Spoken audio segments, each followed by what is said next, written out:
everybody, it's your girl Shantika, and today I am doing a mommy scenario tag. And I know this tag is very old, but you know, in order to do stuff, you have to kind of get a little bit of experience and kind of experience the things that are actually in the tag. And so, since I've experienced almost everything, I thought that I would share some of my opinions and my views on some of the scenarios that that I have listed down here. Now, I got this from another YouTuber. I don't know who the person is. I just, saw it and I thought it was really cool to do, and just to open up a conversation of what you guys would do in similar situations. And I guess before I begin, oh Lord, wow, let's spit up.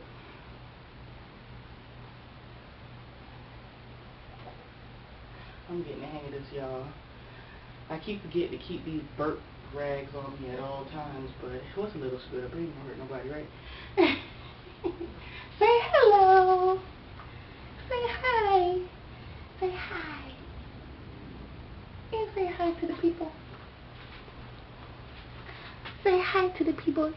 Say, you see how big I am now? Say hi to the people.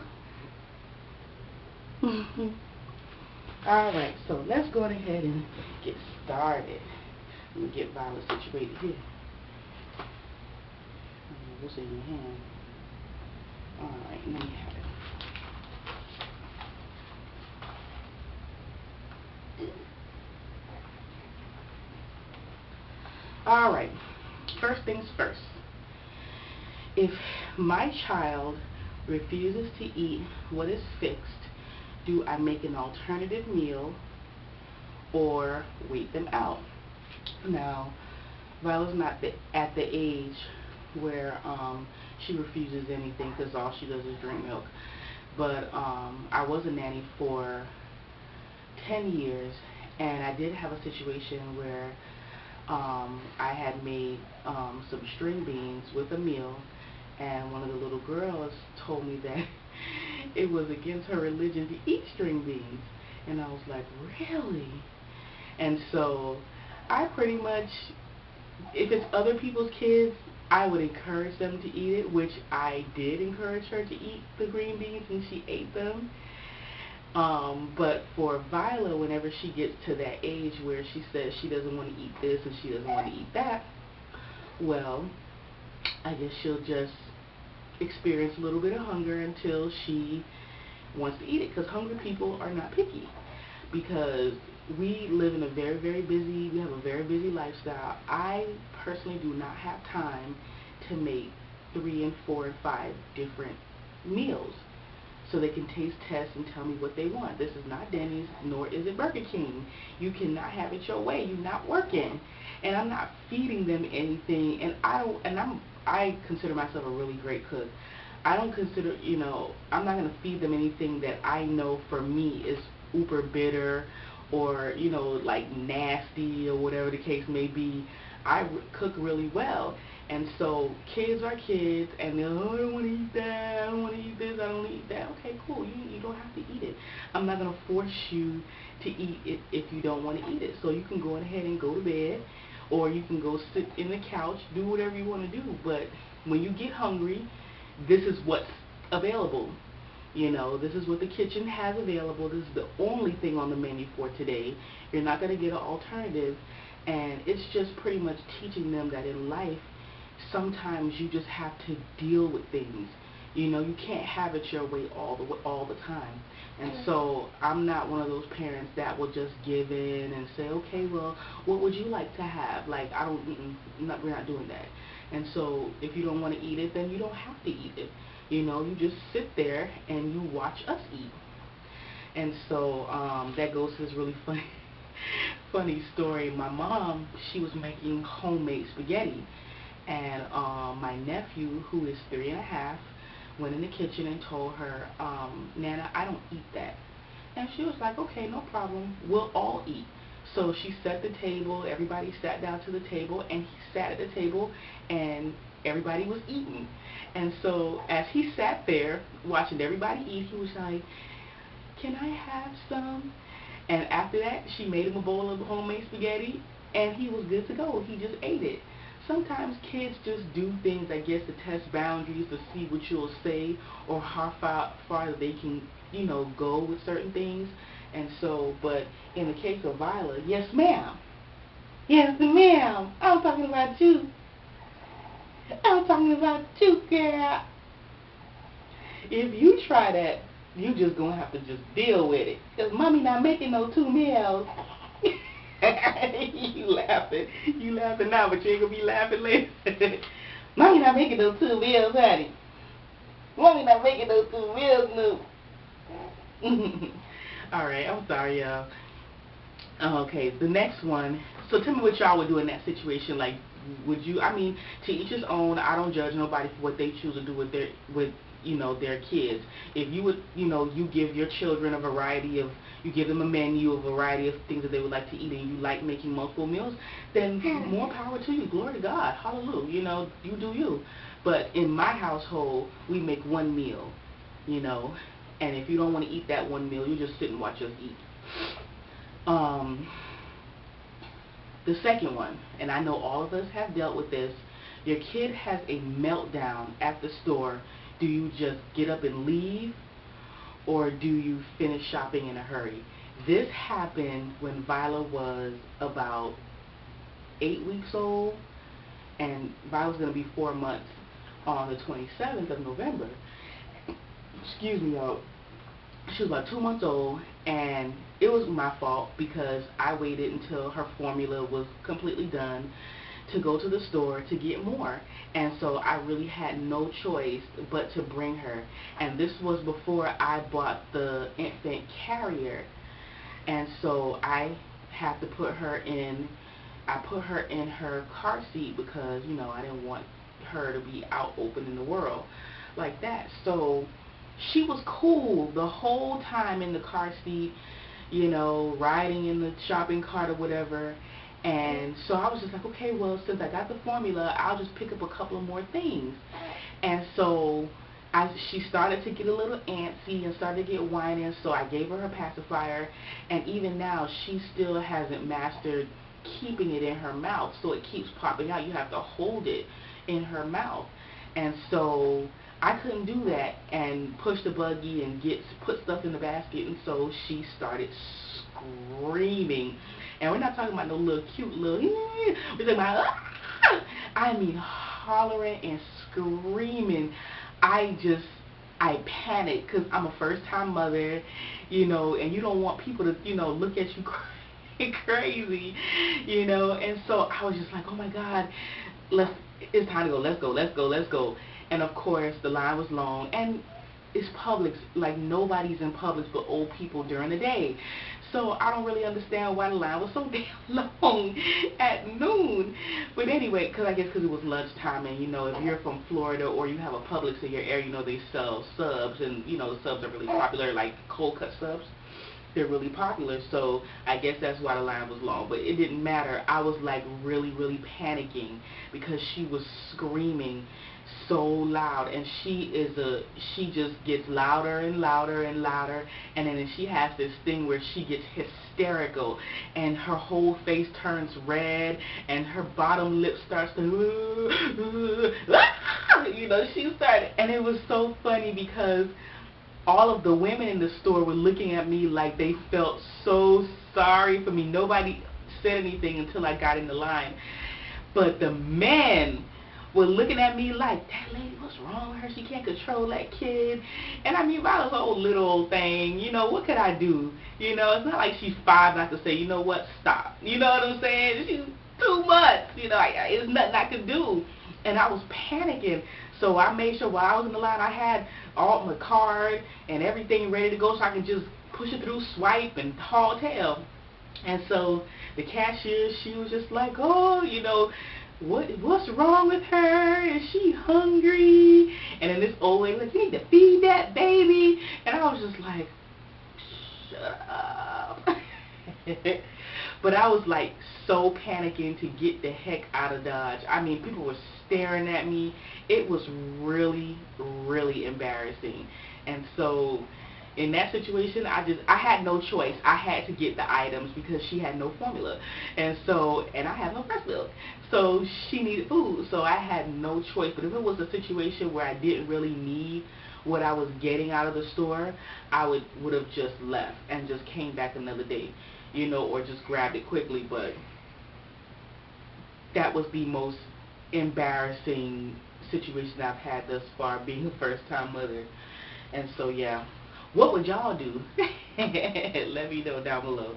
Okay, the next one is, if your kid receives too many toys, do you let them keep them all or save them? Now, in Viola's case, Viola's really, really lucky, blessed little girl. She's getting a ton of stuff that she could care less about. I have no problem wrapping those bad boys up in Christmas wrapping and giving it to her next year when she actually will care about them. And so, her grandparents are buying things. I don't plan to buy her anything but like high chair, because she'll be sitting up. She's getting there. She's almost ready to start sitting up. And so the only thing I'm going to be getting her is like necessities and stuff. But as far as toys, Violet could care less about toys. You know what's her toy? Her hands. These. She just discovered that they're there. And so she's obsessed with her hands all day long. So why am I, you know what I'm saying? I will wrap those bad boys up and give it to her next year. Yes, ma'am. Okay. So next one, okay, your kid refuses to sleep and it's 3 a.m. in the morning. Do you continue to rock them, let them cry it out, or just give up and let them sleep in the bed with you? Now, I have done all three, and there just comes a time where the cry out method did work for us. She cried for 10 minutes and it was over and done with. And I have rocked her for 2 hours straight, and she just looked in my face like, not going to sleep. And so just recently, when she does that, I just say, you know what? I'm just going to go on ahead and go to sleep. Now, if you want to stay up, you can stay up if you want to, but I'm going to sleep. So I will scoop her little booty up, and I will put her in the bed with me. And she's at the age now where she's paying attention. Uh-oh, are you boo-booing? Pretty much. And so I put her in the bed with me. She likes to, I don't know what it is about TV. I think it's because people are talking. She's just nosy. Ugh, glory to God. Oh, boo-boo. Oh, goodness. Get it all out, boo. So yeah, I put her in the bed with me, and within 10 minutes, she is out. And so I have started doing that because I was exhausted for no reason. If it's 3 a.m. and I give her feed, because Violet is very, very good. I must admit, she's a really, really good baby when it comes to sleeping. She sleeps 6 hours. Regardless of when I put her down, she sleeps a solid 6 hours. So when she wakes up, she's starving. I feed her, and I try to put her right back down. With anybody, we have good nights and we have bad nights. On our bad nights, Violet does not want to go back to sleep. She wants to stay up and look in my face. So just recently, instead of being stressed out and overtired, I just put Violet in the bed with me, and she falls asleep in no time. And then before my husband goes to work, he'll pick her up and put her in her crib. Because, we don't want to start no bad habits, honey. So, yeah, and she just, once she sleep, when I know she sleep is when she stops sucking her pacifier. When she stops sucking her pacifier, homegirl sleep. And so you can just put her in the bed and she's alright.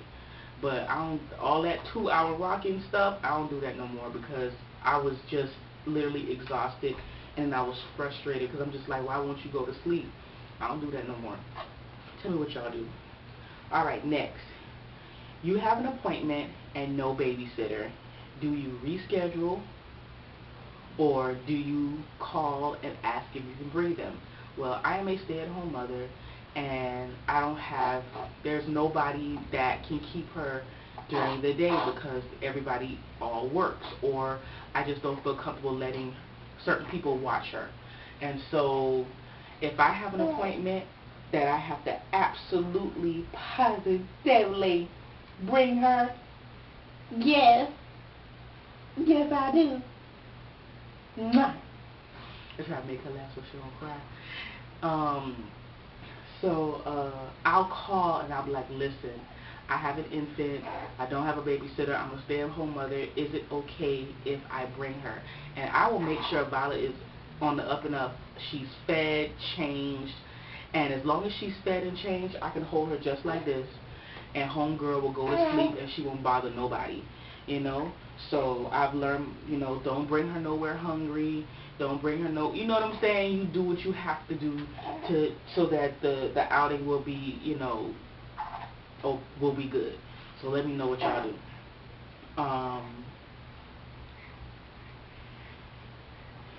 Okay, if somebody wants to visit unexpectedly and your house is a hot mess, do you rush and clean, or you leave the house messy as it is? Okay, listen. My house is really not messy because, you know, from growing up with a very strict parent, I grew up, if you see it, clean it. You know what I'm saying? So if I go in the bathroom and it smells funny, after I finish doing whatever, I'll drop some Pine Sol. People don't understand. It really don't take much. I'll drop some Pine Sol in the toilet, swish, swish, swish, wash, wash, wash. And I also have Pine Sol and water mixed in a spray bottle. And I'll spray down the toilet because sometimes, you know, you have a husband, they miss. And so I'll spray around the toilet. I'll spot clean, you know, if it's nasty, you know, which is not really often. Because sometimes, you know, my husband, he just does what he does, and he don't clean up on the stuff. And if y'all have husbands like that, you can relate. And so if I see it nasty and messed up, I'll go ahead and I'll spot clean. I'll spot clean. I always spot clean all day, so anybody can come to my house.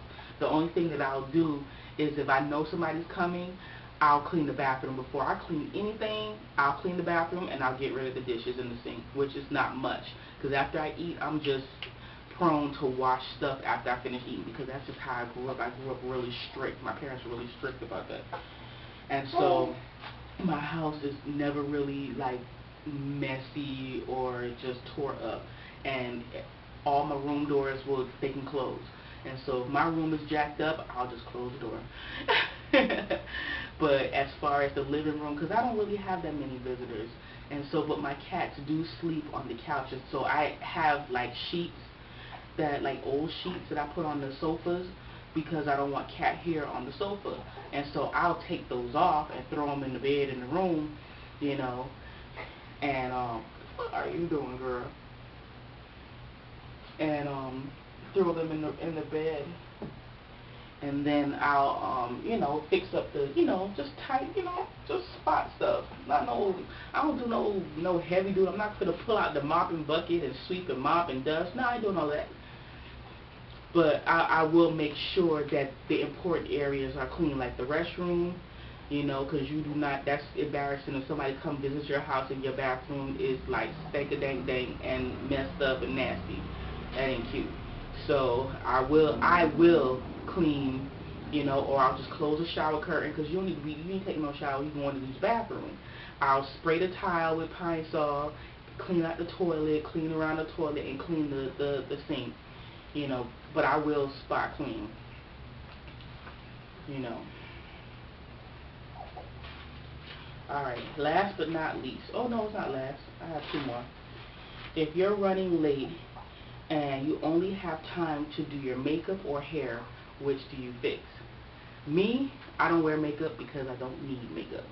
And so I would fix my hair, because I'm African American. I just can't just let it go. You know, I have to do something, even if it's my mommy do, which is, I call this my mommy do, honey. I brush it, put it in a ponytail, and put my headband on, and go about my business. You know, I can't stand to see people go out in public with rollers in their hair unless it's an emergency, you know, with rollers in their hair, or their hair looking like Who Shot John. Not cute.